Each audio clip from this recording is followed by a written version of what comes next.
make sure the family forever straight. They wouldn't listen, now I gotta devastate. I'm on your ass and I won't let you get away. I gotta elevate. I've been praying to God for a better way. I concentrate on my goals and I meditate. Make sacrifices, put time and I dedicate. I gotta elevate. I'ma make sure the family forever straight. They wouldn't listen, now I gotta devastate. I'm on your ass and I won't let you get away. I gotta elevate. These niggas doubted me, but I won't give up on myself. This me in the trap, I don't need no one else. Ain't nobody saw when I cried out for help. They could care less about the way that I felt. Told you my heart is cold, it's the pain that'll melt. I'm trying to reshuffle the hand I was dealt. How you shoot for the stars and then land in a cell. My nigga Moss down while he canned in the jail. He had to find out that shit in the mail. The judge is a bitch, he won't hand him a bail. I know he a G, he gon' handle it well. He could've gave him some info on me and got out, but he's solid, he still wouldn't tell. I made him a promise that I wouldn't fail and get up no matter how hard that I fail. Some niggas despise us, I rise to the top. Mixed feelings inside when I ride for the block. Are they really hoping I make it or they really faking and plotting on taking my guap, stealing my static?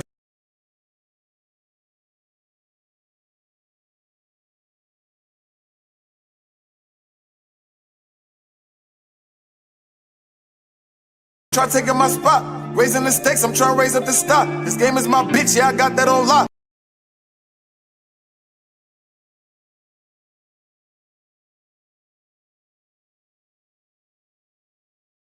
The only way to be truly satisfied is to do what you believe is great work. And the only way to do great work is to love what you do. If you haven't found it yet, keep looking and don't settle. As with all matters of the heart, you'll know when you find it. Sometimes life's going to hit you in the head with a brick. Don't lose faith. I'm convinced that the only thing that kept me going was that I loved what I did. You've got to find what you love. So you have to trust that the dots will somehow connect in your future. You have to trust in something, your gut, destiny, life, karma, whatever. Because believing that the dots will connect down the road will give you the confidence to follow your heart, even when it leads you off the well-worn path. And that will make all the difference. Your time is limited, so don't waste it living someone else's life. Don't be trapped by dogma, which is living with the results of other people's thinking.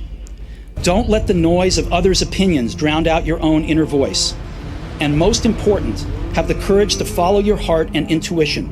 They somehow already know what you truly want to become. Everything else is secondary.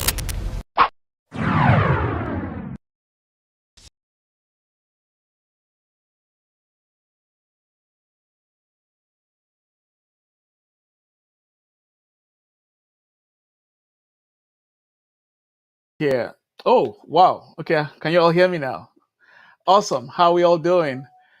Great, great, great. It is another series in the Elevate 2025 webinar, global webinar, right? And I am excited about today.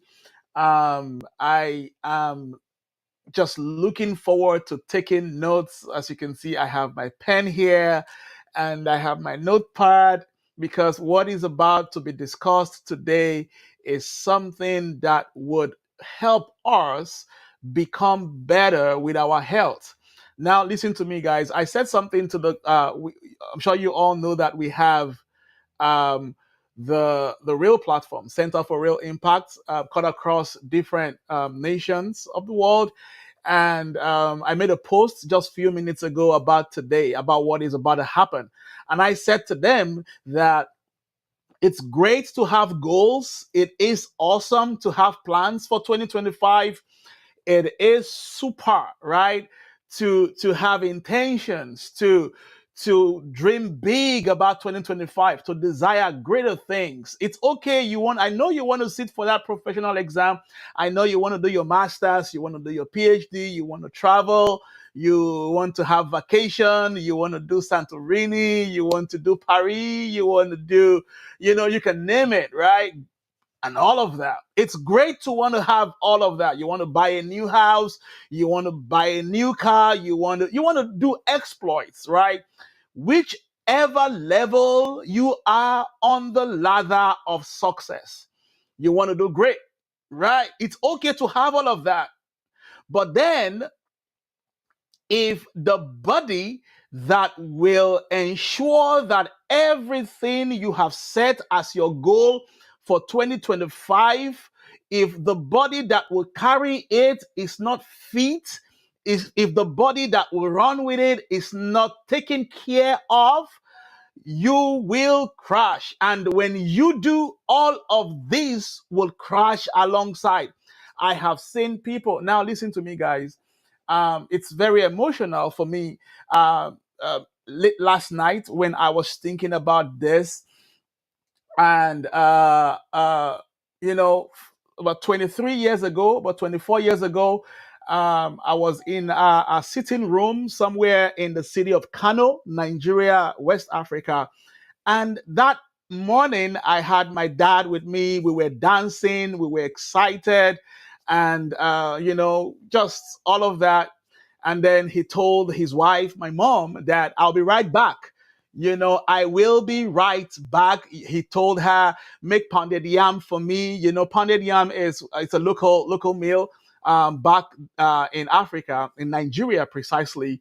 And then he was going to go to the office to do a few work and then get back to us. But guess what, guys? The man that left healthy was brought back in a car, in a taxi. He drove his car. Then it was, you all know the 504 Peugeot. It was a brown 504 Peugeot. He drove it out, but he never came back in that car. And the information we heard was that he was standing beside a suya spot. He wanted to buy suya for his wife, right? And he slumped right there. And that's the journey. That's where the journey began for us as a family. I have my siblings on the call, and it was a very emotional one for me last night, just thinking about all of that. And then the suya man said he was just putting his hand in his pocket. He wanted to pick out something, right? And then apparently what he wanted to pick out was the paracetamol. Apparently he had a very severe headache, and then he slumped, and that was it. We kept taking care of him, trying to make sure he gets better. But at the end of the day, we lost him, right? And that's over 20 something years ago. A few months ago, now it was not a few months now, about a year plus now. I was just in my sitting room and I had this crazy banging headache. Went to the hospital, and it was just, I don't want to go into all of that story anymore today. A few of you have heard that story. And why am I saying all of this? Just to let you know the importance of what we want to discuss today, right? It's okay for us to, the first series, great. The second series we had, awesome, with Tayo Ashley. The third series we have, oh my God, with my good friend Ibrahim talking about money, and all of the ones we're going to have after now. It's great to have all of those sessions, right? But then there is a machine that would have to run with all of the things that we have heard. And that machine is what we want to talk about today. How you can take care of that machine, right? Very important, very important, very, very important. I remember some few years ago, I think about 14, 15 years ago, I had this lady who had come to me and told me that she wanted me to provide some kind of mentorship for her. And, agreed to that. And she wrote a book. I wrote the foreword for that book that year. And then was getting ready, to launch the book. The book was published and all of that. All of a sudden, few days after, I got a news that, she was jogging, just taking a walk, trying to keep fit, I guess. And then she slumped at 27 or 26 thereabout. So these things have no respect for age anymore. You probably say, I'm still very young. I'm still very young. Hello. Right? So I said to them in that message that it's okay to have these big dreams, and it has no respect for whether you are born with a silver spoon or with a wooden, whatever spoon it is. It has no respect for all of that. So regardless of your age, regardless of your size, it doesn't mean I'm big or I'm slim. I've seen slim people who's had challenges. I've seen fat people who's had challenges. It just has to do with you becoming conscious of your health every day of your life. It is very important. So this global webinar series will not be complete if we don't have this conversation, this discussion, right? And I want to put a disclaimer out there that this is not medical recommendation or prescription. Everything you're going to hear today, and I'm sure Linda is going to say that before she begins to talk, it's not a prescription, it's just a conversation that we are having with someone who is an advocate for healthy living, and she's been able to practice it over time, right? It's an advocate coming from an advocate of healthy living, and then she just wants to share her thoughts with us, right? So please, it is not a medical recommendation, and I just thought to put that out there. The next voice you're going to hear after this video will be the voice of my good friend Linda Orajekwe. Linda Orajekwe. Pardon me if I murdered that, and you can correct me please when you get on the screen. Right now is my space, but pardon me. Sorry about that. All right, then let's turn it over to the media, and then we'll listen to Linda, and I'll be back after her session. Please take notes, ask questions, and one thing I want you to do for us right now: grab the link and share it across. Tell your friends, your loved ones, your family. Literally plead with them to join this series. If they haven't joined before now, tell them this one is important. I'm mandating you. If you still want to be my friend, join this one. If you still want me to call you brother or sister, mommy or daddy, join this one. Okay, because I don't want to lose you too early, right? All right, guys, over to the media, guys, and then we'll take it off from here. Thank you so much. Linda Orajekwe is a SHRM and DEI certified human resource professional dedicated to advocating for the rights of minority groups, especially for people with disabilities both within and beyond the workplace. She has collaborated with the National Aeronautics and Space Administration, NASA, to advance inclusion in STEM, ensuring diverse talents have equitable opportunities in science and exploration. As a researcher, Linda has contributed to federally funded national projects aimed at improving outcomes for minority groups across the United States. An advocate for holistic living, she also works to educate others on the importance of adopting healthy food and lifestyle practices, empowering individuals to take charge of their well-being, utilize food as medicine, and live fulfilling lives. With a resounding applause, ladies and gentlemen, let's make way.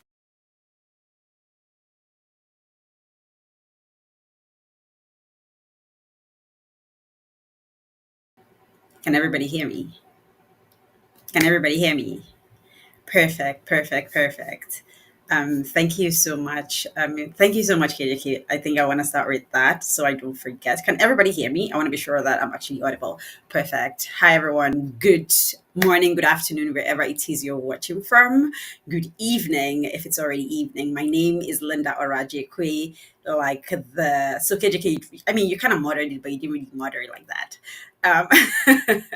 My name is Linda Orajekwe, and I am a DI professional, but also, most importantly, I ensure that I'm advocating for people with disabilities in and outside the workplace, because it's just very important. Like, nobody should be left behind, especially for people who are disabled. And but that's not what we're talking about today. Today we're talking about the other hats that I wear, which is advocating for holistic living, pretty much encouraging you and me, because I'm encouraging myself also every single day, to ensure that I'm trying my best to be as healthy as possible. And like KJK mentioned, this is not a medical advice. We're just having that conversation. This is not a medical advice. It is always important that you consult your medical practitioner, that you consult your primary health doctor, whatever you use that you are comfortable with. But this is a conversation as we're trying to elevate, we are trying to go up, we're trying to go higher in life. We want to make sure that we're covering all bases. We want to make sure that we are living as holistic as possible and nothing is dragging us down, especially what we have control over. There are some things you don't have control over, and there are some things you do have control over. So today I'll be talking about that thing which you have control over. And like the scripture said, I am a Christian, and that is one identity I wear proudly. And like the scripture said, okay, so it keeps prompting me to share my screen. So let me do just that. Like the scripture said, my people perish for lack of knowledge. And I have taken that mandate by God's grace to ensure that more people or people aren't perishing for that knowledge that is very, very accessible to them. So I'm going to go right ahead to share my screen. I thought I was doing that before. But I will go right up to sharing my screen. Okay, I'm hoping that everybody can see my screen. Let me minimize this so I can see other people while also trying to share this. Okay. YouTube is an interesting sharing. Okay, perfect. I can navigate it this way. Great. So we are, like I said, talking about building generational health. That's where I am, the title did mention living, I think it's building transformative lifestyle. Perfect. But you can't really build transformative lifestyle if you're not thinking of your generation, if you can think of just yourself and you're not thinking of the person or the child that is coming after you. So based on how this is looking like, I might not really see the screen if I'm going straight to sharing. So I think that is what I would go right ahead to do so that we can hop into this. Yes. So let's get right into it. What I am looking at achieving in this webinar is, as we're trying to build generational health, like I said, it's the foundation for elevation. You can't really do anything if your health is not right.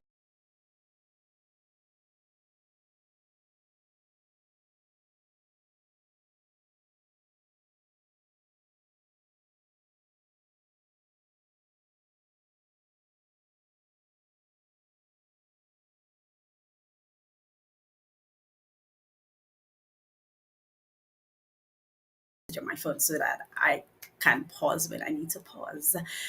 Great. So these are some of the objectives that we are looking at for today. First, understanding that your health is a foundation for elevation and it's a driver to whatever wealth you're trying to look for, whatever wealth you're trying to achieve in life. Your health is very important. Secondly, is for you to understand that your body is your greatest ally.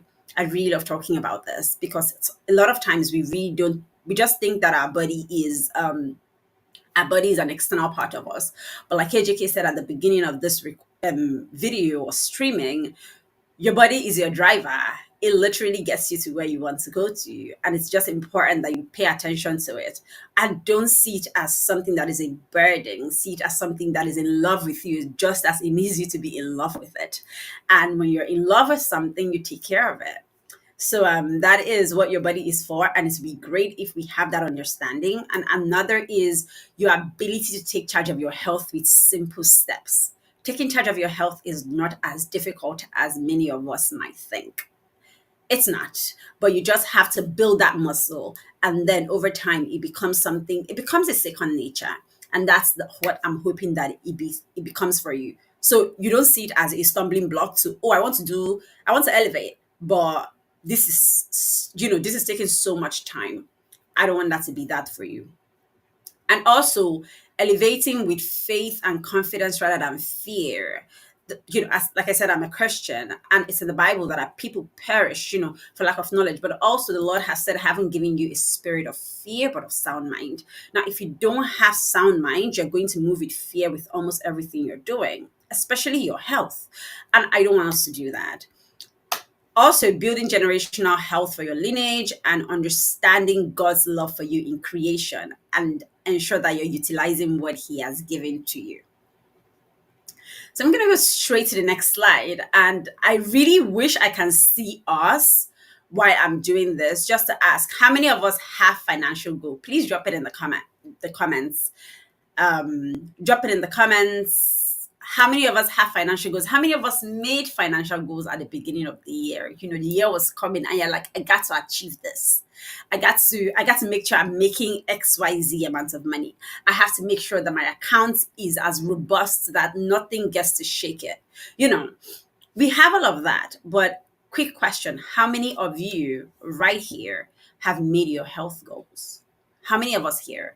How many of you woke up, at the beginning of the year, at the beginning of 2025, did you say, I need to make my health goals? I need to look this way at the beginning of the year, not for aesthetic purposes.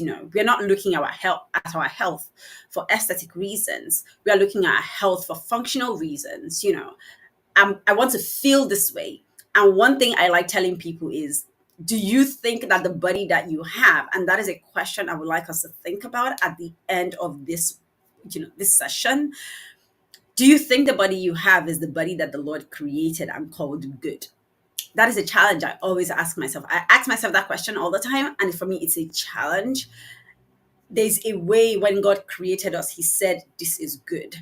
Do you think you're currently existing? And we're not all doing that currently. We're not living that. But the goal, even if we don't get to that point eventually, the goal is to give ourselves grace and walk slowly and gradually to that position, slowly and gradually to that place. Every single day, we're making that decision to say, I want to feel better today than I felt yesterday. And that is a grace you have to give to yourself. But as you're giving that grace to yourself, you have to make that right decision. So yeah, ensure that you're having health goals. Before we even end this, think about it. What do I want to feel like? Not look like. What do I want to feel like? Because honestly, when you feel great, you will look great. So next, let's look at workplace to hospital pipeline. That's where we are currently in the world. Everybody, a lot of us are working. We are working very hard. But honestly, we are working to get to this point of sickness many a times. We don't take the rest that we need. It's like we're glorifying hard work. And hard work is good. Smart work is good. Hard work is good. But you want to make sure your body is not suffering. You want to make sure that your body is not paying the price for your hard work. You want to make sure that your body isn't paying the price for the hard work, honestly. Because if your body is paying the price for the hard work, then it'll be an issue. Because there's nothing can really pay the price for your body. Honestly, nothing can pay the price for you. So I want to make sure as you're working, as we're being consumed by, okay, we need to work, we need to make the money. Let's also take that time to say, okay, this money I have worked for. What am I using? How am I taking care of myself? It has to be an intentional decision. Because what I've learned also is that taking care of ourselves it doesn't come intentionally, especially the ways in this world, the way we think of taking care of ourselves, it might really not be the best way. So you want to look at yourself and ask yourself that question. You want to constantly be in that reflective mode. The way I'm working, is my body in 20 years going to say thank you? Or is my body going to be upset with me? I ask myself that question also because for the longest time I worked, I had to always do something. There was a time my sister told me, Linda, it looks like you're working from a place of trauma because you're just going. It's like you're not happy when you're rested. You just want to be like, oh, what can I do? What can I do? And I'm trying my best this year and previous years also to make sure I just take that rest. Like when I am not doing anything, I tell myself, I don't want to do anything. I just want to rest. I want to hear myself think. Sometimes I don't even want my brain to be busy because if we're not listening to something, we are watching something. If we're not watching something, there is always something. And our brain don't get enough chance to actually just rest, except when we are sleeping. And honestly, we don't even sleep that much. So it means we don't get enough rest because something is constantly and always happening. And you don't want your life to be like that. You want to enjoy You want to enjoy time, you want to enjoy nature, you want to enjoy the world. So workplace to hospital pipeline is very real, and we don't want to be in that space. And because we don't want to be in that space, we need to make sure that we take care of ourselves. These are some quick statistics from CDC on some health. CDC and ADA are the sources for these statistics on how our health or how our work is literally taking us to this space. Nearly 47% of the US adults have high blood pressure. Now, one thing that is consistent with this data is that it's consistent with like global data. It's consistent with the global data because right now, because the world is so westernized, we continually glamorize hard work. We continually glamorize no resting. We're like, we gotta hustle. And when you're hustling, your body is paying the price for it. More than 72% of US adults have unhealthy weight, currently defined as body mass index, and with currently defined as body mass index. And more than half of US adults, 57%, they have type 2 diabetes and pre-diabetes. These are things that we have to look at. Habits. Okay, nice. Now, these are some of the habits that can definitely get you into that stats. And the goal for us is that we don't get into that stats. We don't want to be in that stats. You see that number that they put out?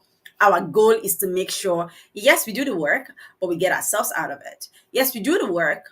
We give ourselves to what needs us, but we also prioritize other areas of our lives that require our time, which is our health. First, when you're sacrificing health for career success, chances are you're going to be in that stats. So we have to reevaluate that. Daily habits from morning to evening. How do you wake up in the morning? What do you grab the first thing in the morning when you wake up? Do you go straight for coffee? It's so funny. A lot of times we are just, oh, let's go, and get that coffee. We are going to work. We're like, oh, let's get coffee. And it looks so fancy. I don't know how they've been able to market it that the first thing we have for the day is coffee. They've been able to market it in a way that it makes us look so classy and so bougie to get coffee first thing in the morning. And it doesn't feel bougie to your body. If it doesn't feel bougie to your body, it's probably not bougie. Yeah, so you want to think about what are some morning habits. Am I taking first thing? Maybe I'm taking water and I'm taking electrolyte with my water. Electrolyte being maybe sea salt in this case with my water. How am I going to bed? What is the last thing I'm eating before going to bed? Do we even think about that?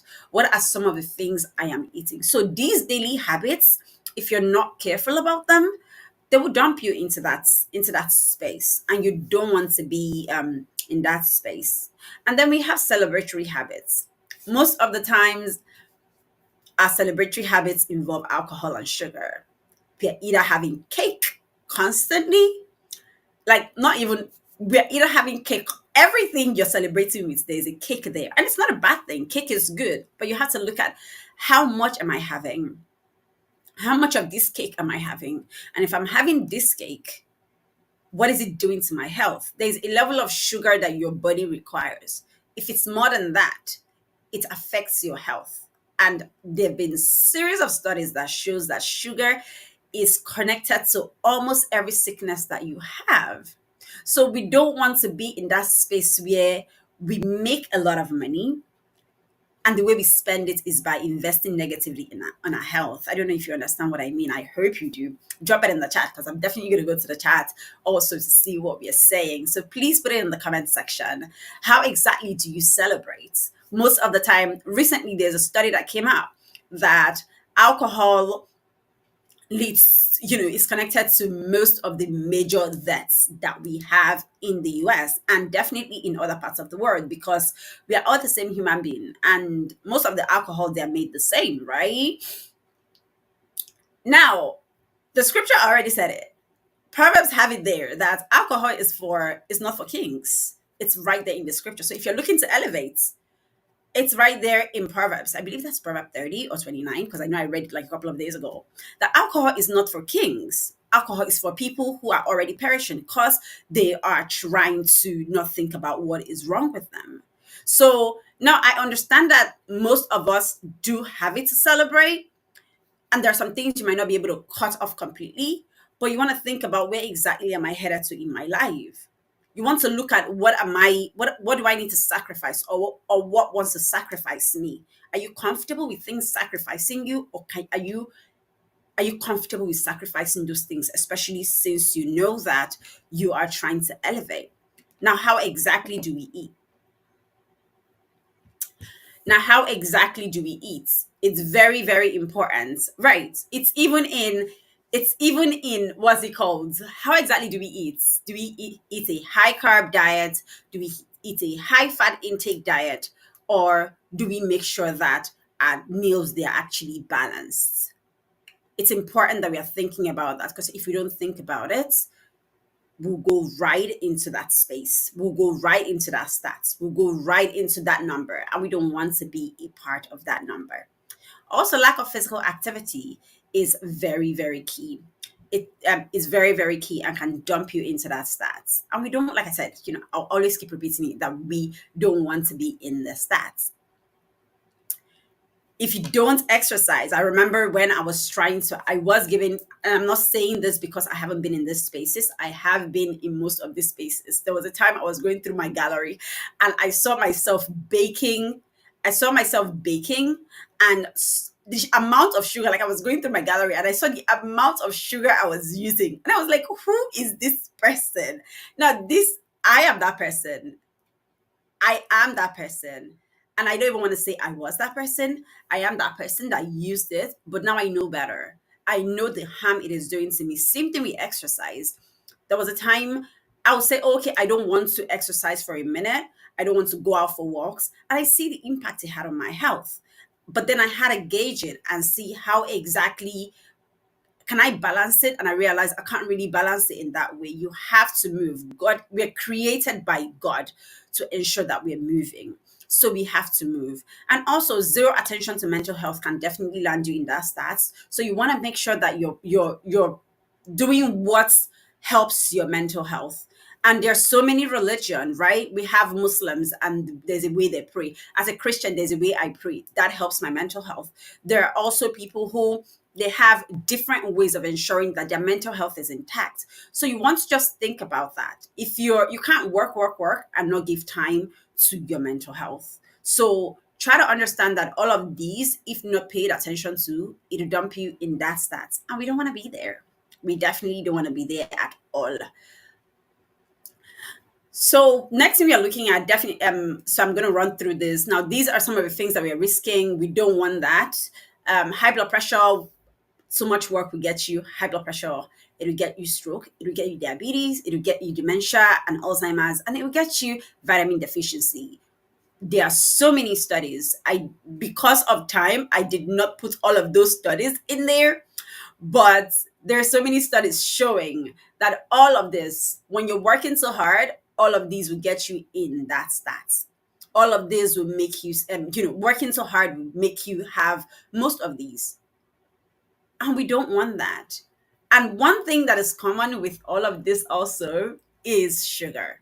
Sugar is a leading factor to most of this sickness. So you want to see it as, this is not good for me. This doesn't work for me. Now, it doesn't mean you want to cut it off completely. Some people know how to go hard turkey and they cut things off completely. And some people don't. They take it gradually. Absolutely. Like I said before, give yourself grace. Know what works for you. Every single step where your health is concerned, no matter how little you make an effort, it changes something. And for me, I think that's the beautiful thing. There are people I see within the health space, and there are things that they do, and I'm like, oh, I'm not here yet.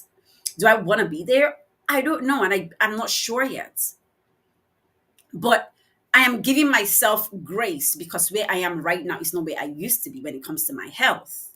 So also give yourself that grace. That's definitely what I'll tell you. As you're going through this, as we're having this conversation, give yourself the grace of, I want to be healthy, but I can only add this right now today. It's totally understandable. Tomorrow, you might add more things to it, but always be open to doing better with your health, especially as we work and especially as we think of elevating. Let's talk about this part. So this part is so interesting. I really would like to hear. I'm not sure how I can get comments the way I'm sharing the screen. I don't know how I can get the comments from, see the comments of other people. Nice for me to see it. Okay. Oh, great. Great. If you don't mind reading it to me, that would be nice. Absolutely. Okay, cool. Okay, because I don't just want to be talking and not interacting. But the way apparently YouTube shares, I can only just do that, which is kind of weird. Yes. So let's talk about the buddy. The buddy is your greatest ally when it comes to elevating. It's your greatest ally. It helps you, it helps you go, honestly.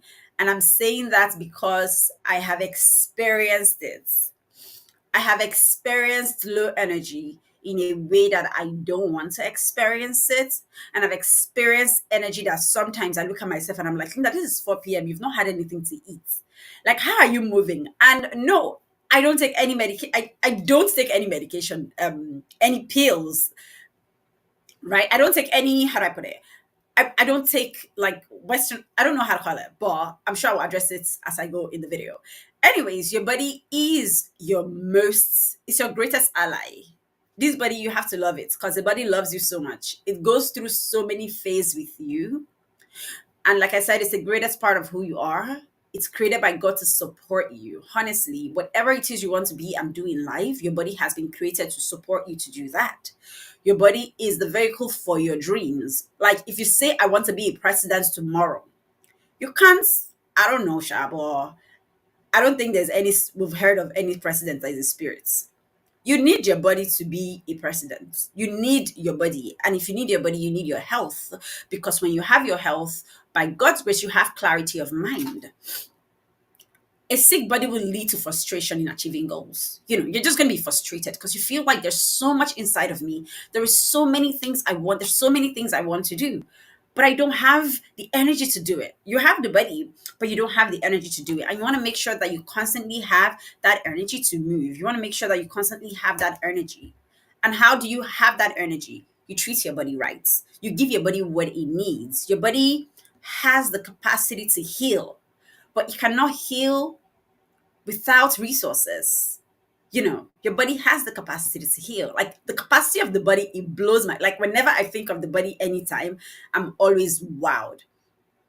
I'm always amazed at how God created us.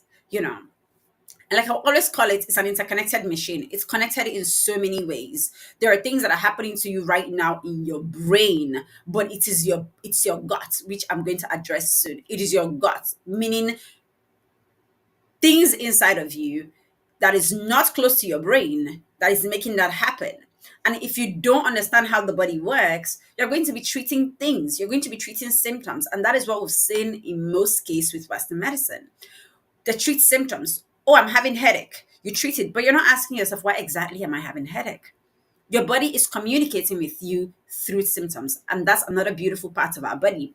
And that's why I say you need to love your body. Because when you love your body, you know how your body speaks. You know what it's saying at every single time. When your leg is hurting, it might not just be hurting. So you want to listen to it. What exactly are you saying? But if you're trying to go, go, go, go, go and run, you might not have time to listen to it. And I think KJK was giving us an example of somebody that he saw, and the next time he heard of the person, their condition was already different.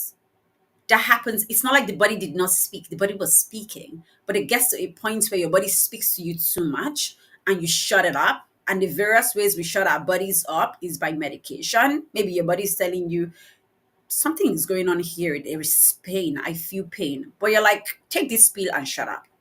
So we give the pill, and in giving your body a pill, it shuts up.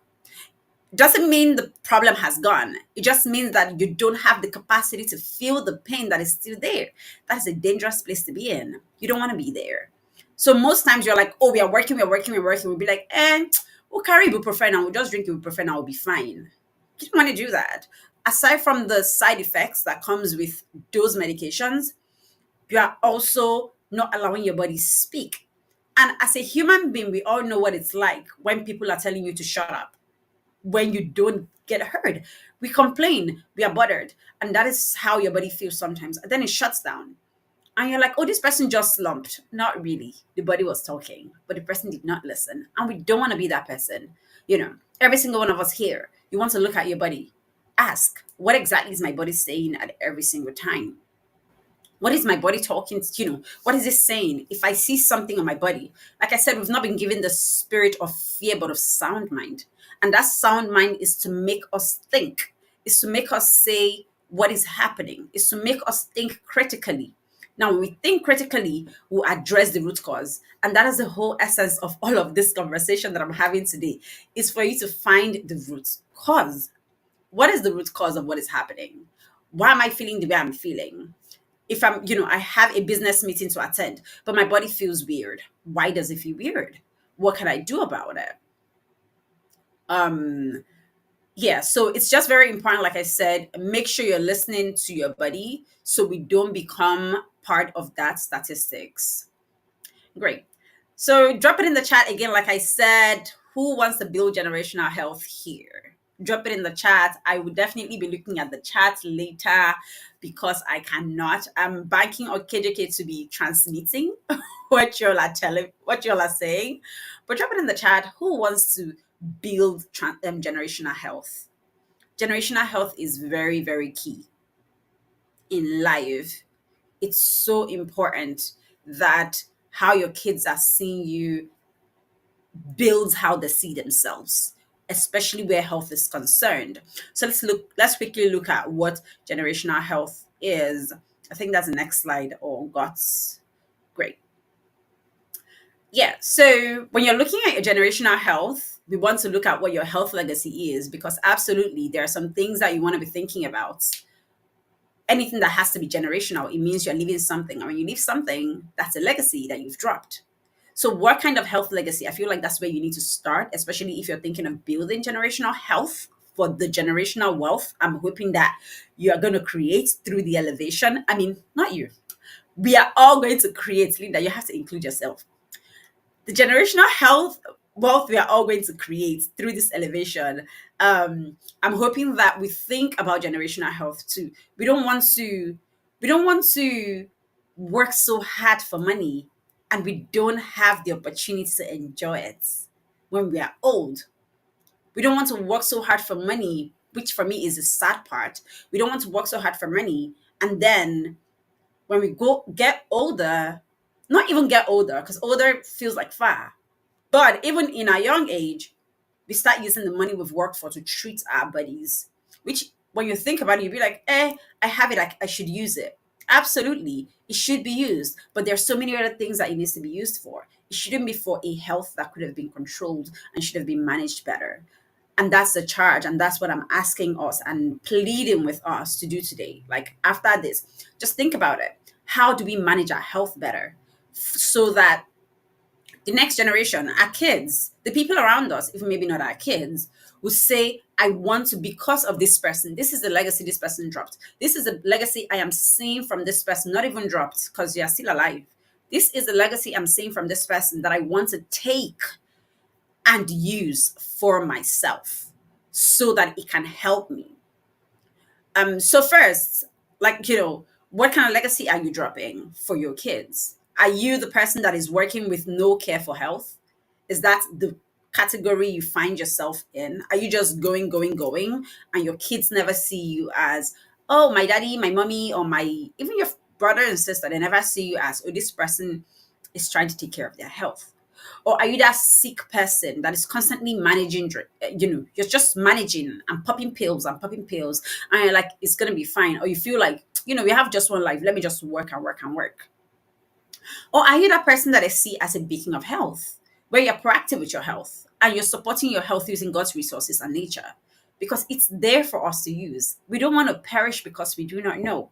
We want to utilize everything so that we are strengthened, we are strong. I don't want to use the word downfall. Our being sick should not be from a place of we do not know. It should be from a place of we've used what we know. At least let's use it. It's so important that we use it because it's available for us to use.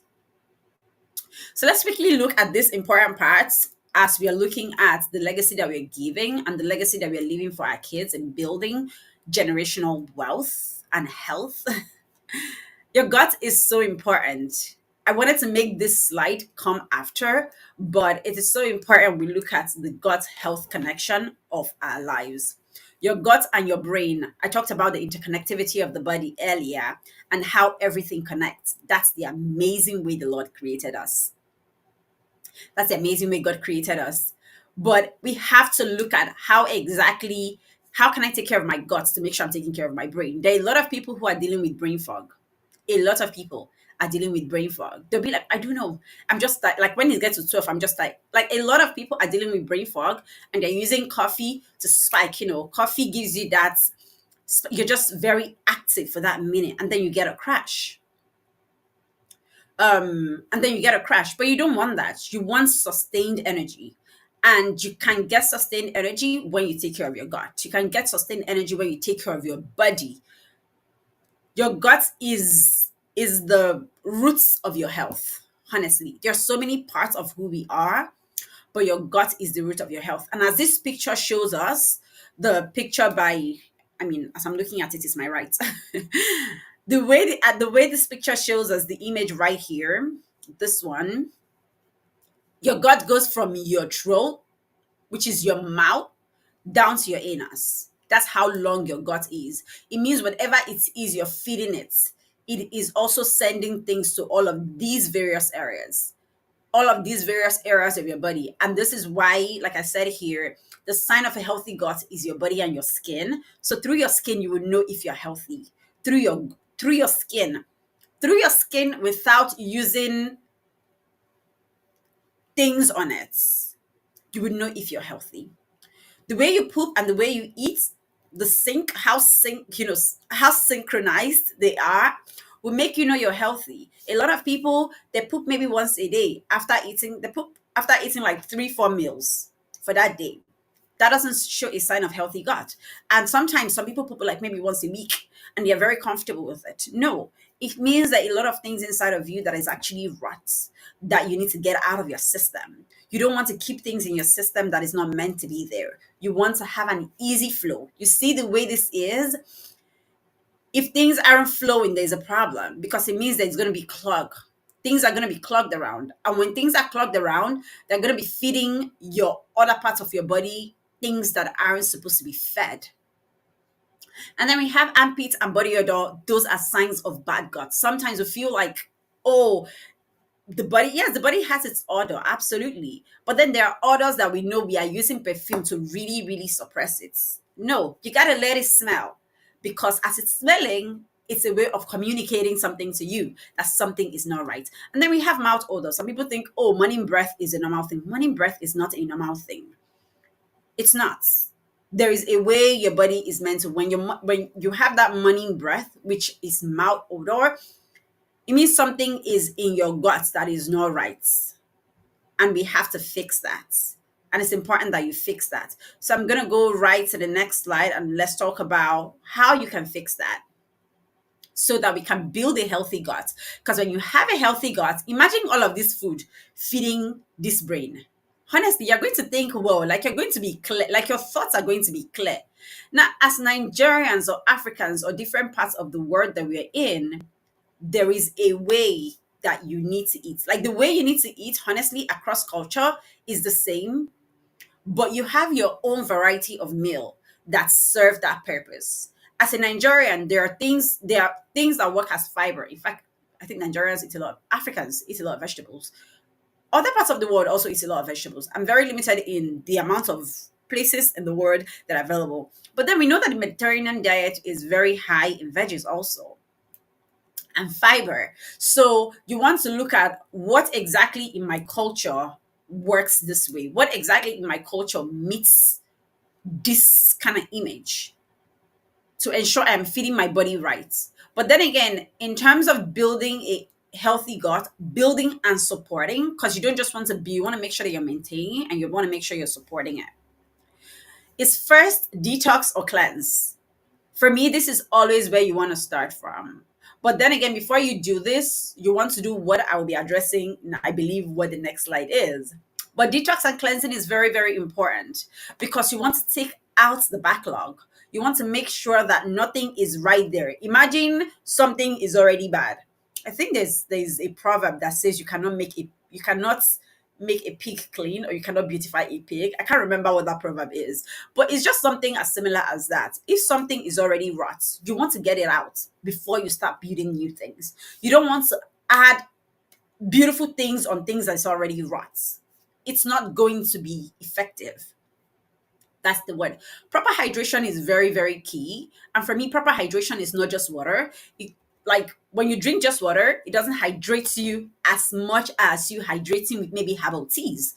And the reason why those are hydrating is because there are healing properties within that. There are properties and there are electrolytes within those liquids. So as much as you want to take water, which is definitely good, you want to make sure you are also looking at what are optional liquids that I can add. So I'm not just drinking water. Most times when I fast, I drink teas, right? I drink water and I take teas too. What does that mean? It means there are some teas that will help you maybe reduce or balance your blood sugar, which I'll also be addressing later. They help you with your blood sugar. Some help you with your cholesterol level. Some help you with different parts of your body. So as you're drinking water and you're flushing things, you also want to make sure you're taking, I call them functional liquids. You're taking liquids that are very functional. They are doing work more than just hydrates. They are healing your body. And that's the goal. The goal is when you eat, you heal. You don't want to just eat empty food. You want to eat food that's 9 out of 10 or 8 out of 10 or even 7 out of 10. It heals you. So if you know that, I'm going to eat processed food today, make sure you're eating a lot of life-giving food. So that processed food, it might not really it won't really impact you that much. So if you're like, I still want to eat my cake, try to make sure you've eaten a lot of healthy things, a lot of, to make sure it's kind of counteracted. Fiber-rich meal is very key. Ensure that you're eating fiber-rich meal. Fiber-rich meal helps your digestion. It also helps things flow out so that you can actually use the toilet and get things out of. So it pulls and pushes things out of you. Eat complex carb. Don't be scared of carbohydrates. Carbohydrates are not a bad thing. The reason why it looks like carbohydrates are bad is because most of the carbohydrates you have, they are processed. And what that means is the fiber in the carbohydrate has been taken out.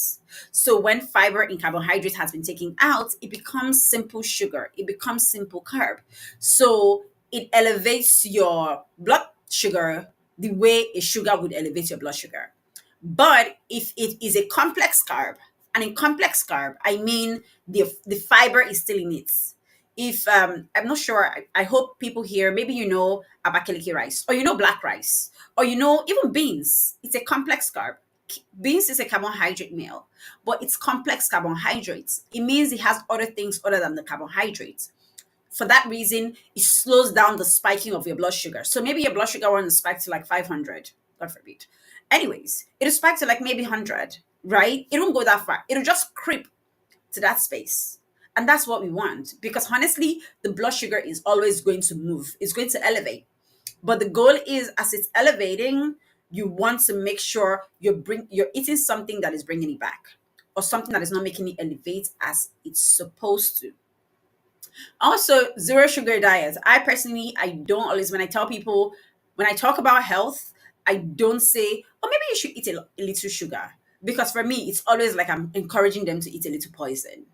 A little poison and more poison, it's still poison. Chances are it's still going to wreck you. The goal is you're trying to stay away from it. Now, does that mean you're not going to be tempted, or sometimes you will not eat it? Sometimes I have eaten it, not because I intentionally ate it, but it happens. But the goal should not be that I am keeping that gap to make sure I eat sugar. So you want to stay away. When I say sugar, I mean white crystallized added sugar. That's what I mean. And then fermented foods, you want to make sure you're adding fermented food into your diet, like Greek yogurt. And the reason why you do this is because they add great great bacteria into your system. We all need good bacteria. Bacteria is not a bad thing. You need the good bacteria and you need the bad bacteria. You need the good bacteria, not the bad bacteria in your system. Now, when you don't have the good bacteria, it will affect you. So things like fermented food would help. And sometimes people have different ways of getting that. If it's not Greek yogurt, people have things like maybe kimchi or sauerkraut that they use. You want to make sure you're finding what works for you and using just that. Now, let's see how exactly what are some healthy lifestyles that you can adopt. And most of the things I'm going to be sharing, there are things I do. I don't tell people things I don't do, because for me, it's not going to be right. And the reason I'm saying that I do them is not to tell you, it's not to brag, but to let you know that you also can do it. You have the capacity to also do it. These are some healthy lifestyle that can help us build generational health that people get to see. And the reason why I'm saying that, I have a sister, for example, who is a medical doctor. And at first, she was very skeptical with my ways, because she'd be like, that doesn't make sense. That doesn't make sense. That shouldn't be. And then she tried it and she saw that it worked. And for me, that is the generational health I'm talking about. Now, this is linear because this is me and my sister. But this can also be you and your kids, that your kids see things that you're doing and they also try to emulate. They also try to emulate to make sure that they get that health. They're like, oh, okay, I don't have to take this pill. I can actually just eat right. And that way I get a good health start in my life. So where exactly do we start? Like I said, we start with this. This is a model that I have tried. I call it adding your way to a healthy 2025. ADDI is a model, is a HR model.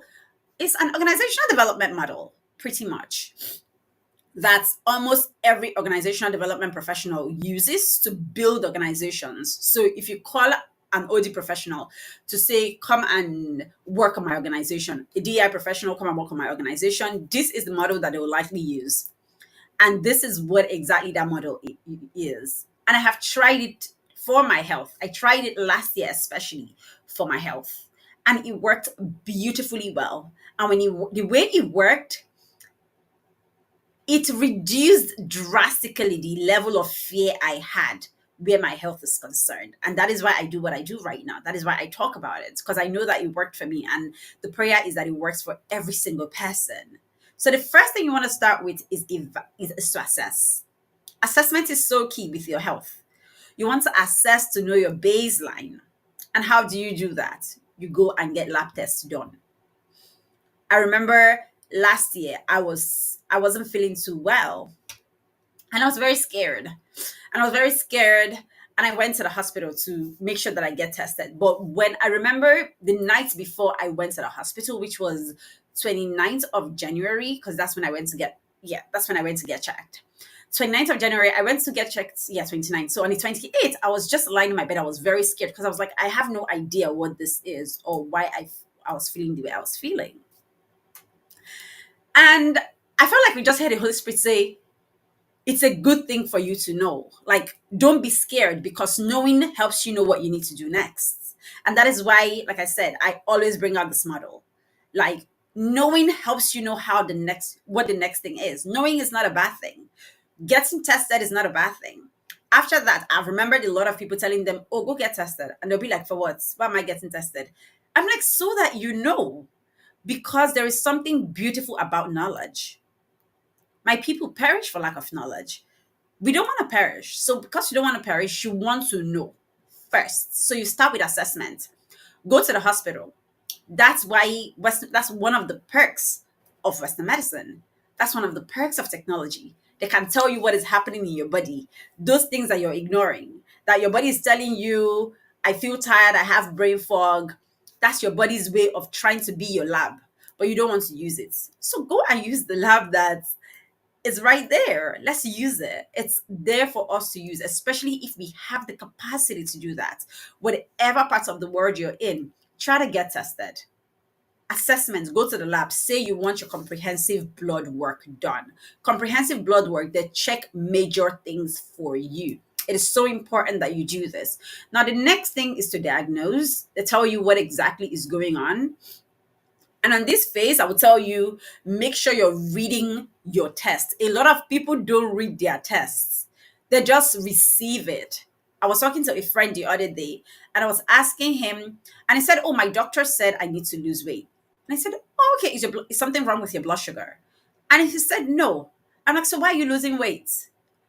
And he said, "Hey, he just said I should lose weight." And I said, "Okay, so what is your HbA1c?" And he was like, "I don't know what that is." I'm like, "You have to know what that is." A lot of us, we don't read our test results. We believe our doctors when the doctors say everything is fine. What a doctor considers fine is not your fine. It should not be your fine. You need to read that test results. Like, know exactly.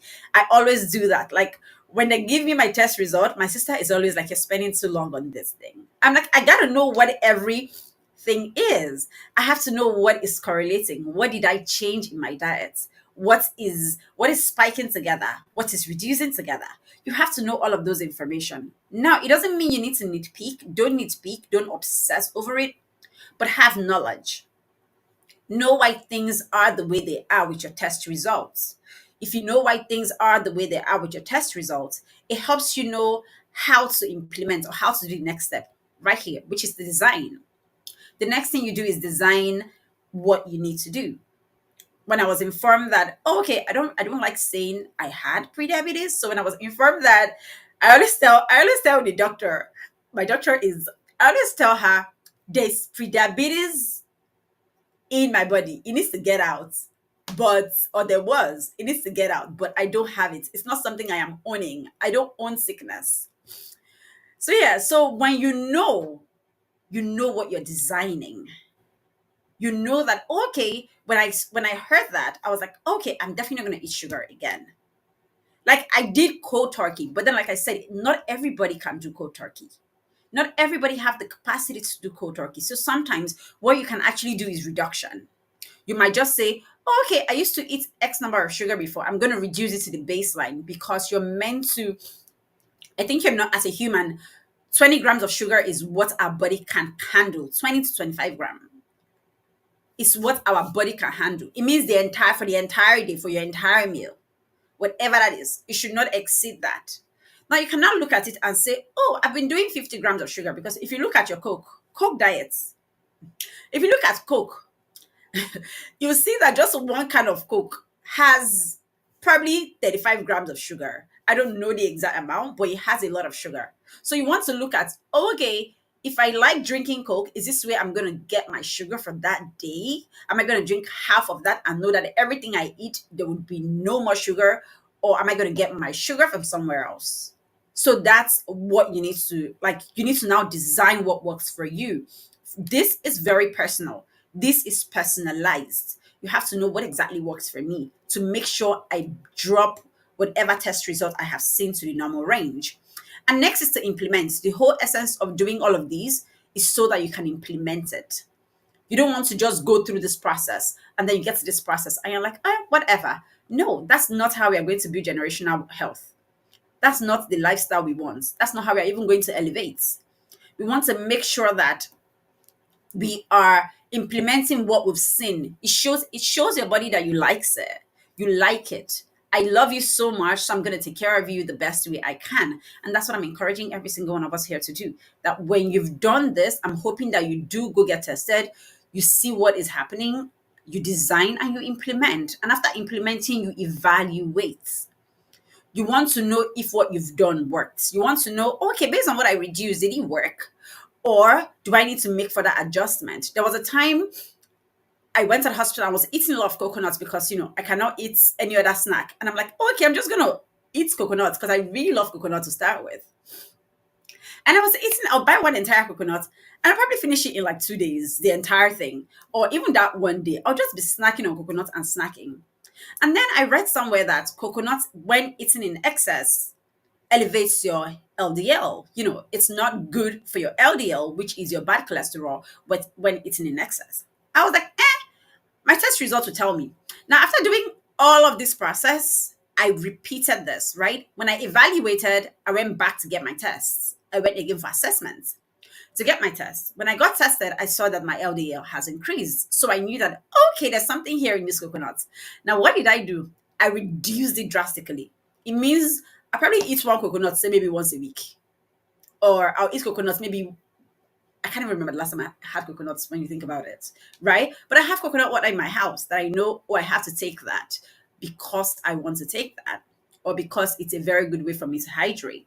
However, I am not going to now keep binging on the coconut, even after knowing that during evaluation and further assessment that it's not good for me. Now, when I took it off of my diet, my LDL went back. Now, LDL, like I said, is your bad cholesterol. It's a cholesterol you don't want in your body. So, like I said, after you do all of this, you repeat. When you use this model, it'll help you just be more confident in your body. You'll be like, oh, okay, now I know how to move. I know what works, and I know how to make adjustments when needed. I mentioned some of the tests here that is important for us to do. I already talked about cholesterol level. You want to look at your HDL and your LDL. Your HDL is good cholesterol. So if your HDL is high, you're actually good. It's not a problem. But it shouldn't be too high, because for every single test, I think I didn't finish the sentence on this. For every single test, there is a normal range. There is when it's elevated and then when it's too low. So just make sure that everything is on the normal range. Your blood pressure, you want to know your blood pressure. You want to know how exactly blood is flowing in your heart.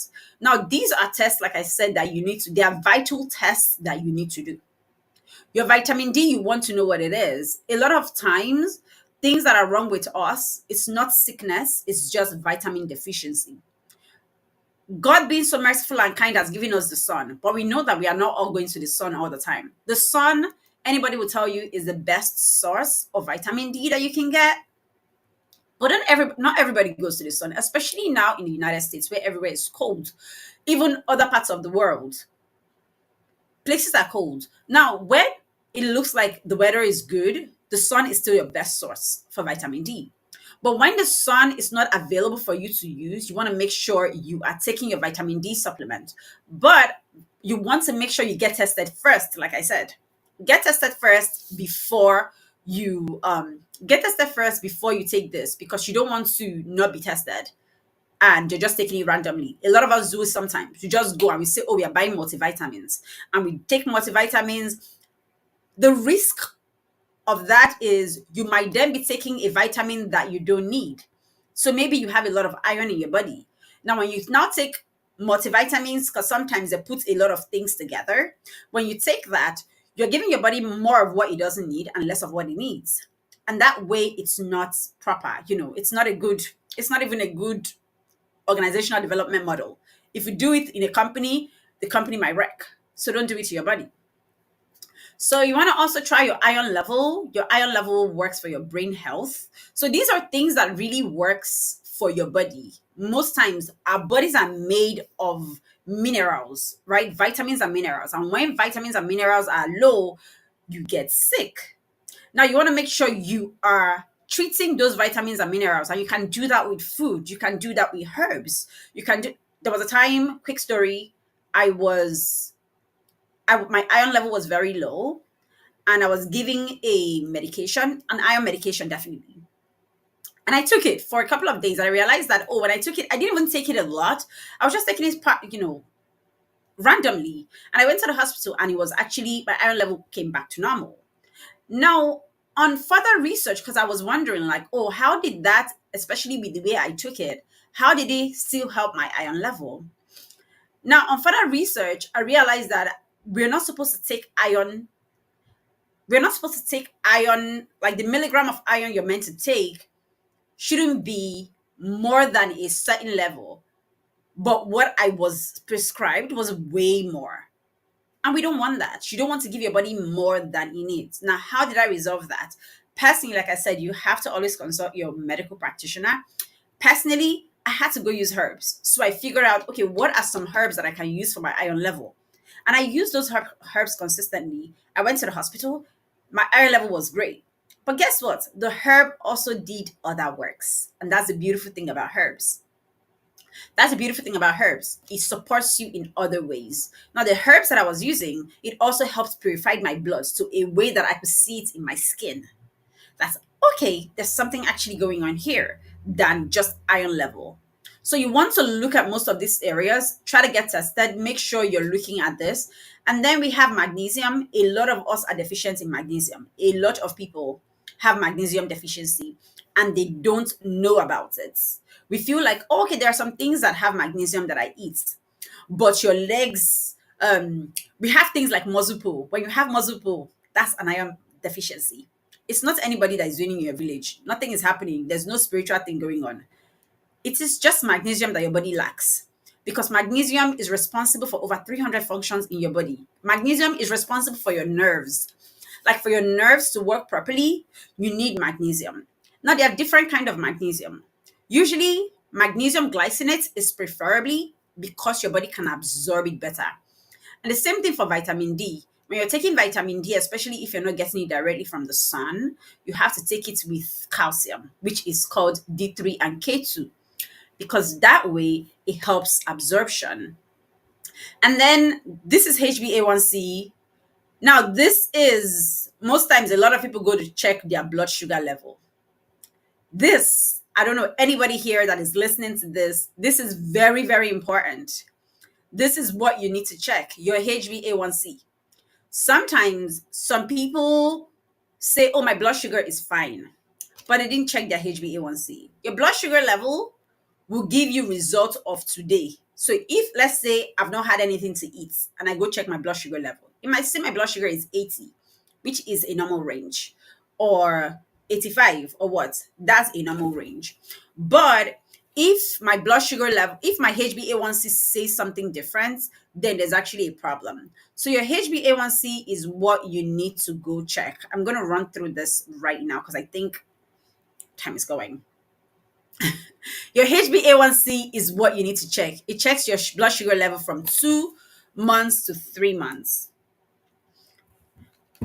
From 2 months to 3 months. And then I definitely would try to share this over. These are some things that you want to look at to sustain generational health. You want to ensure that you're being intentional. You want to set healthy goals. You want to set health goals. You want to understand the role of your body in your mind and how it helps you with the elevation that you desire. You want to trust in your body as your ally. Make healthy choices, ensure that you're doing things that your kids are saying, and it's also building how they work with themselves in a health manner. You can also make healthy swaps to toxic substance at home. Teach your children the role of health as a foundation to all lasting achievements. You can actually achieve something, but if your health isn't right, it might not really be lasting.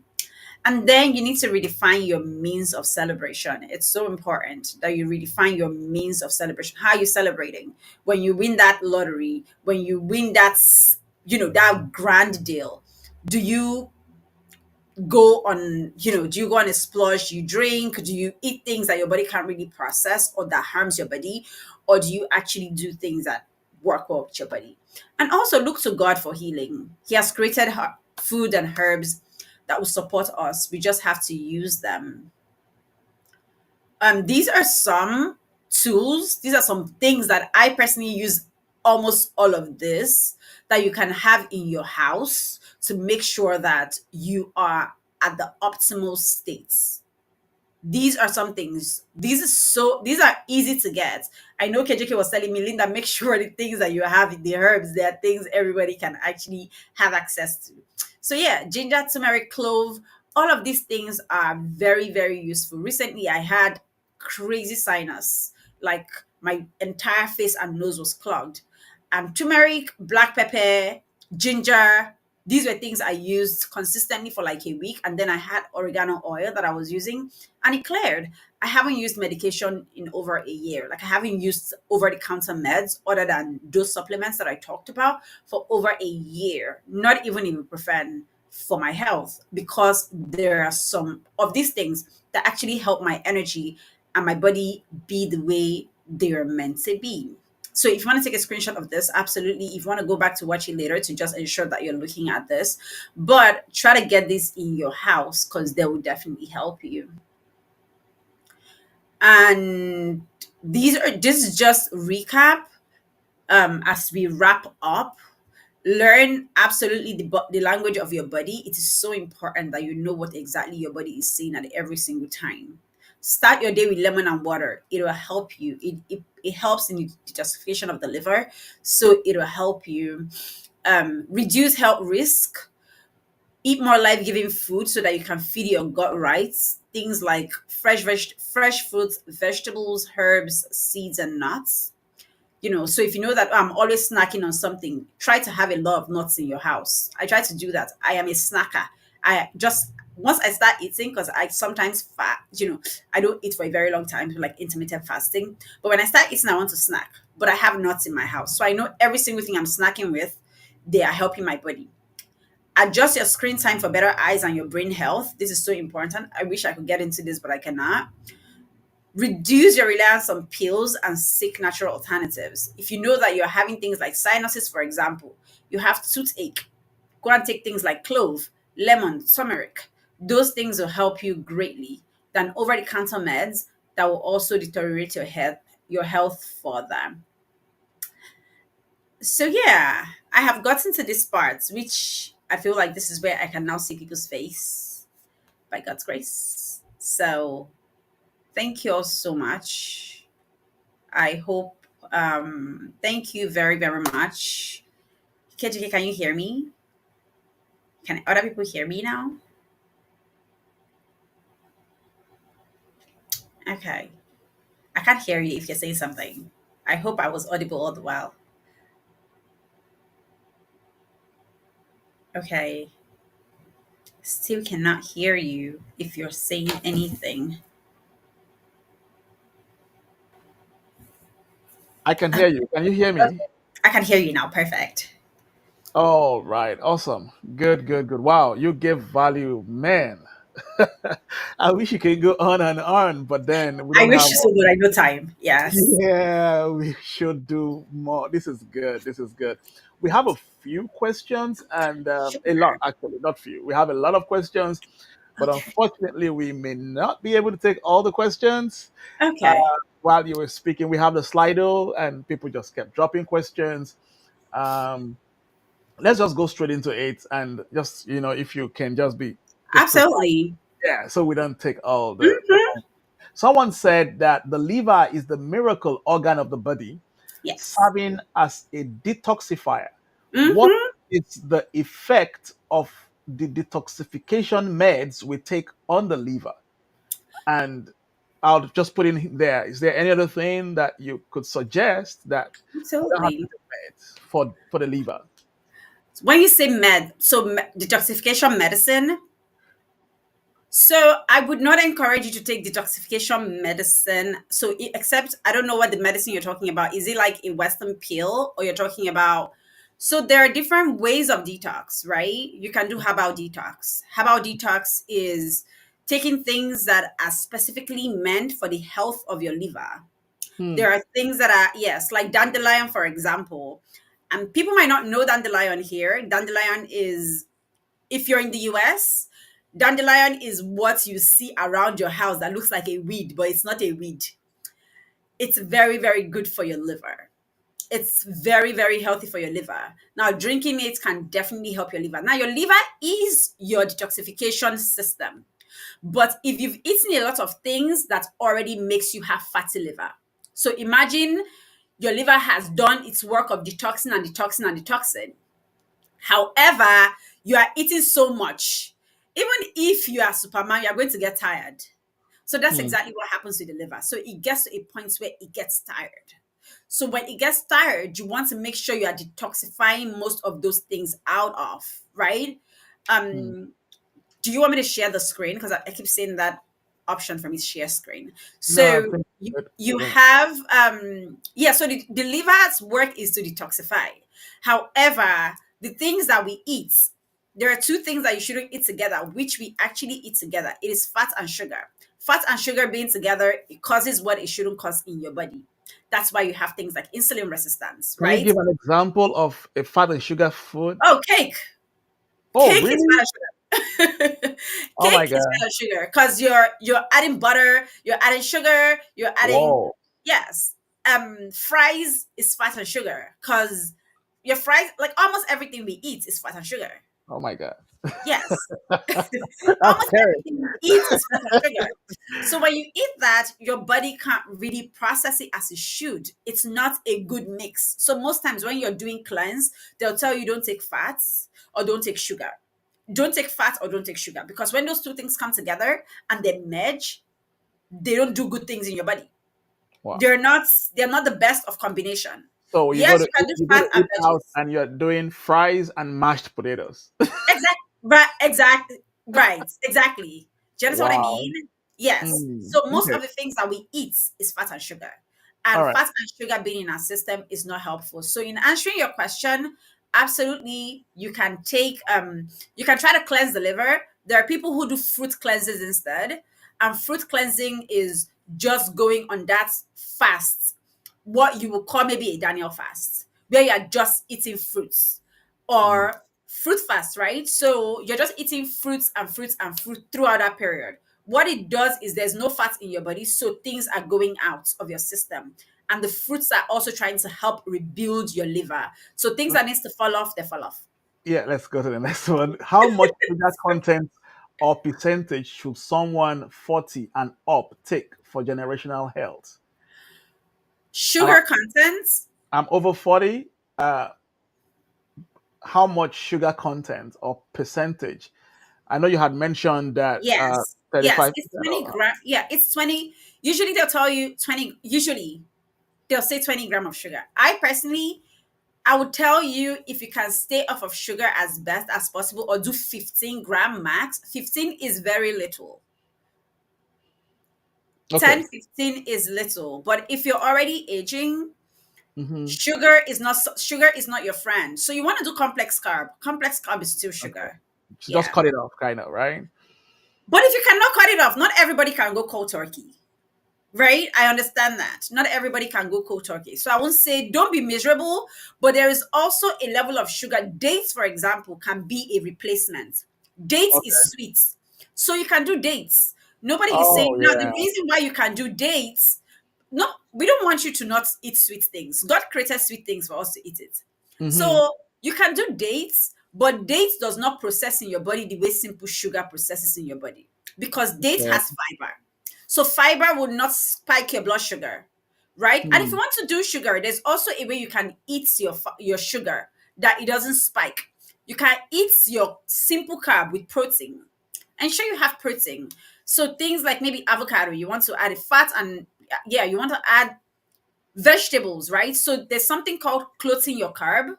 Clothing your carb, meaning not allowing it to impact you the way it would impact you. So maybe I want to eat cake. Before I eat cake, I would have eaten vegetable. If I eat vegetable, the cake is not going to impact me the way the cake will impact me, because I have already given my body something to buffer the sugar that is coming into my system. Okay. So it's not going to impact me. I, Yeah, so I, you should, just I, have should, to I should reach out to you for a food practice. meal. No problem. Yeah, I No need to reach problem. out to you. I need a 30 days food meal or 90 days food meal. No problem. Okay, Linda, thank you. All right. Sure. So you mean if I take 2 cans of Coke, that's dangerous? One can is actually dangerous. So let's start. Oh. You're going far. I'm going too far. One is even dangerous. One is Oh my dangerous. God. So we Yes. have people go, I mean, especially from where we come from, Africa, have people go Yes. for parties and then get me Coke, get me Sprite, get me Yes. Fanta, and then before you leave that party, you've done like 3 bottles of. Absolutely. Yes. Oh One wow. is dangerous because honestly, one thing I did not talk about is reading labels. Is reading labels. Reading labels, Yes. reading labels. That's So reading true. labels is so important because you might be hiding away from sugar, but there's something more deadly than sugar that might be in that label that you are Hmm. not saying. So if you cannot pronounce it, and that is the regular rule of thumb, if you cannot pronounce that ingredient, you probably shouldn't take it. If you can't pronounce it, if it Hmm. looks like it's so long and you can't pronounce it, Just drop it. and you probably shouldn't take it, because what they are placing in your drink, there are things that are probably used to maybe repair there are things in some countries that some companies use that they don't use in other countries, because they understand that those things are deadly. But I use Hmm. it in maybe United States, for example, because the way they check things are actually different. Hmm. So you have to now take that responsibility on yourself, like I said, especially if you're looking Okay. at building generational health. To Yeah. say, I like my child too much. So what exactly are you eating? Let's look at the label. Is it safe enough for you to eat? Yeah. It's Yeah. not safe for you to eat. I learned that sometimes. I mean, 2 years ago or so about Always checking read the labels. label. Everything, even when not Yes. just drinks, anything now. I Because try to they'll check it. tell you. Yeah. They Yeah. tell you everything. Like It- that's the for me, it's so funny. They tell you the amount of sugar that's there. So if you look at Coke, for example, It's Coke will there, tell you 50 grams of sugar. That is a lot of sugar for your body. but we don't read it. You We don't don't read check it. it. We don't check Exactly. labels. Yeah. Exactly. So you got to check the labels if you want to know how many sugar do I Hmm. take. If you know that, oh, okay, I've taken something this morning, or I've eaten a bowl of rice this morning. You probably don't want to eat sugar again that day because you've eaten your due sugar. Because rice in itself has so much, especially if it's white rice, it has a lot of sugar. So you don't want to take that. Yeah, you don't want to Oh, take that chance. white rice. White rice is processed because the actual rice, if you're Nigerian, you know abakeleke rice, ofada rice. Mm-hmm. Ofada rice is what your rice should be like. It has fiber with it. There's fiber in it. So because there's fiber, it doesn't spike your blood sugar. But white rice will spike your blood sugar more because Wow. the fiber has been removed from it for it to be white.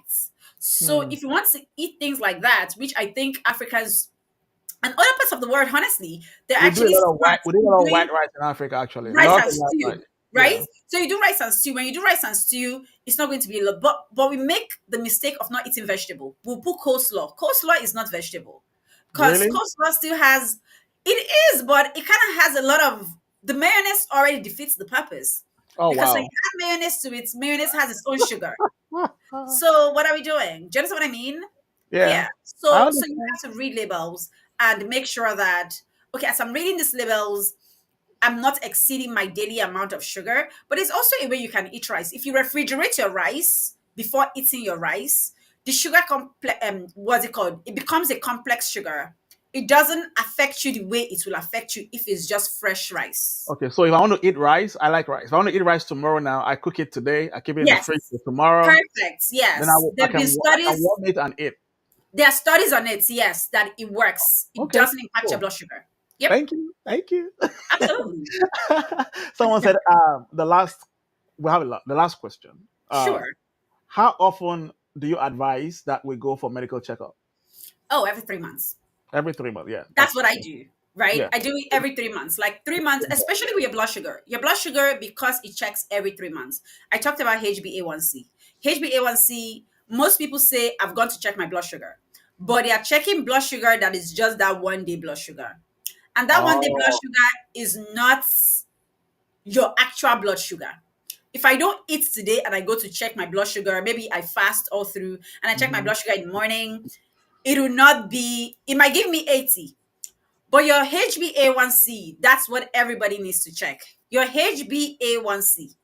Hmm. Tell your doctor you want to know what that is.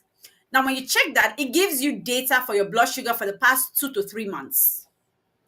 Now, the number you want your HbA1c to be is 5.5 and below. 5.6 is at the borderline of prediabetes. 5.7 is prediabetes. So you want to make sure, and that's the beautiful thing about science, they're giving us data to work with. So Hmm. even your body, because what I've learned, and that's because I've done it every 3 months, what I Mhm. have learned is when I don't add a lot of carbs and I do 30 minutes walk, I don't do a lot of exercise like that. So I do 30 minutes walk like almost every day. So and I go to the gym and just do treadmill for 30 minutes. Or I take a walk around my estate. So don't do if you know that because with this, you gotta build to it. You have to build to it and do what is more comfortable for you. So you don't do things that are frustrating you. If you're doing things that are frustrating you, you're not gonna keep up with it. But you want Yeah. something that you can keep up with. Okay. So when I tried it, I did it that long for 30 minutes walk for that 3 months. And I made sure, I wasn't eating complex, simple carbs. And then it reduced the blood sugar. So Okay. that's what you want to do 3 months. Awesome. Awesome. Um, you talked about herbs. How about and all of that? You Yes. can't measure it. So how do I know when I'm doing too much? Oh, herb is always 1 cup per 1 spoon. 1 cup of water, 1 teaspoon of herb. That's the rule of thumb when it comes to herb. Now, different herbs are made different, right? An example, a herb that I personally have used for maybe mental clarity or for my brain is a herb called ginkgo biloba. Ginkgo biloba helps your helps. It's spelled Gingko, ginkgo biloba. That one I always use 1 teaspoon, half cup of water. So the water is usually smaller with what I use for that one. So with almost every herbs, like that's what works. 1 cup of water, 1 teaspoon for Wow. herbs that are powerful. I have a lot of questions. Our time is kind of wrap up, but then I would indulge. Please give us a little time. This is very important.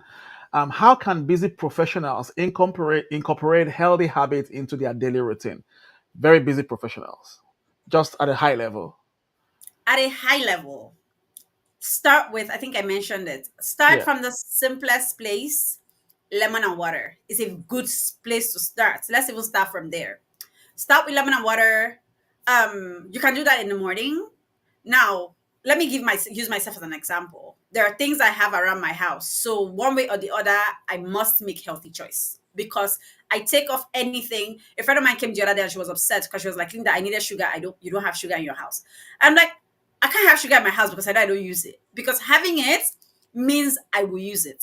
So first you want to take off things in your house that you know they are detrimental to your health and replace them with things that will support your health. So if I'm going out, for example, I Mm. pack my snacks and my snacks are nuts. I have like different nuts that I have around me. So I always pack my nuts in my backpack when I go to work. Now, what that means is I will not snack anyhow when I go outside because I have my own snack that is nuts that are good for my health. Now, at work, I have my teapots. My teapots, I have like my tea stash at my work, space. So I know that if I'm thirsty, as I'm drinking water, I might even just make a tea and start drinking. That is a way to help your health. So maybe if you know that you're trying to deal with blood sugar or anything, you look for what teas can help my blood sugar level. All And right. you're drinking that as your water as you're going. And in the morning, like I said, do lemon and water. Absolutely, always helpful. Wow. I mean, this is value. What we're gonna do, I'm just gonna plead with you, Linda, is Chris, he's the country director for the Center for Real Impact. We might want to have you back, and that would just be to answer questions. That's all. That's not a I problem. still have about 7 questions here to ask, and If they're you're good. comfortable, if you want to ask it, I don't mind. But if you don't, that's okay. We can Yeah, definitely do it next time. because of time, we're out of time now. But then would love to have you again, or probably pull you into a group so we can have that conversation if you don't mind. Totally fine. Thank you so much, Absolutely. Linda, for your time. This is helpful. It's a good way to start. All right, guys. Next week we will be taking a short break, and then we'll be going into talking about 2025 master plan. Right? We've been talking about money. We've been talking about a whole lot of stuff. Next week I will be speaking on the 2025 master plan strategy for maximizing your impact and high performance. Strategy for maximizing your impact and high performance. We're going to look at everything we've been listening to and see how we can merge them together, build a 2025 master plan. Now, I'll give you a hint into the other weeks that we have. After that, we have just 2 more weeks, 2 more Saturdays. The next Saturday, which is going to be February 15th, we will be talking about maximizing artificial intelligence and machine learning for productivity in 2025. That's what we'll be discussing on the 15th of February. 8th of February is 2025 master plan. On the 15th is going to be maximizing artificial intelligence and machine learning for productivity in 2025. And we have a guest for that. The last is going to be on the 22nd of February. And on that day, we'll be looking at market domination in 2025, smart strategies for sales success. Smart strategies for sales success. We're going to be talking about marketing mastery, sales mastery, for yourself as an individual, for your business, for your organization. So we're going to be looking at personal and organizational sales and marketing mastery. So you don't be like a woman, like a man winking to a woman in the dark. So all the things that we have heard through the 2025 Elevate 2025 webinar series, we'll bring it together and then see how we can begin to market ourselves to the world globally, right? And we'll have a guest for that that's her niche. That's what she's been doing for years. And I am also looking forward to that. And that is going to be how we will wrap up this back-to-back series of Elevate 2025. And then we go into bi-monthly webinar series. Thank you so much for your time. If you have not registered, if we don't have your email, please reach out to the office and let's have your email so you can get all our announcements like the books, the free ebook, how you can join the Elevate Network, and several others that we have for you. Again, thank you so much, Linda, for your time. We really, really got value today. We are 4 minutes out, and I'll just have to call it a day today. The announcements will be on the screen as we wrap up the webinar series for today. And then we would do emails to everyone discussing way forward and every other thing that you need to learn or you need to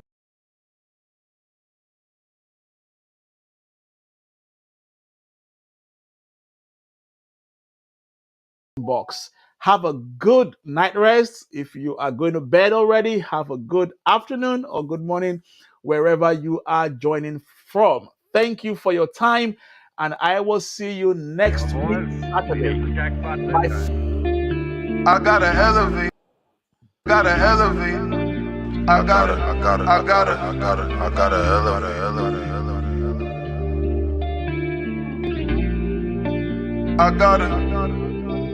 I gotta elevate. I've been praying to God for a better way. I concentrate on my goals and I meditate. Make sacrifices, put time and I dedicate. I gotta elevate.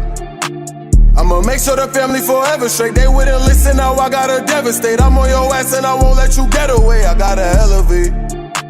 I've been praying to God for a better way. I concentrate on my goals and I meditate. Make sacrifices, put time and I dedicate. I gotta elevate.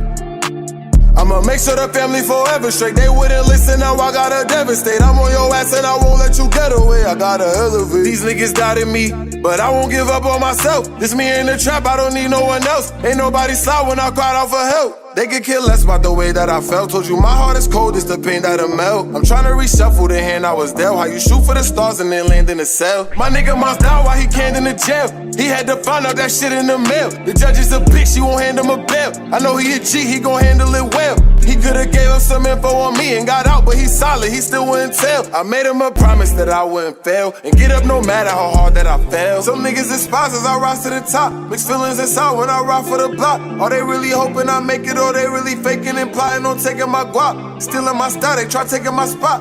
Raising the stakes, I'm trying to raise up the stock. This game is my bitch, yeah, I got that on lock. But I had to leave, it be getting too hot. I gotta elevate. I've been praying to God for a better way. I concentrate on my goals and I meditate. Make sacrifices, put time and I dedicate. I gotta elevate. I'ma make sure the family forever straight. They wouldn't listen, now I gotta devastate. I'm on your ass and I won't let you get away.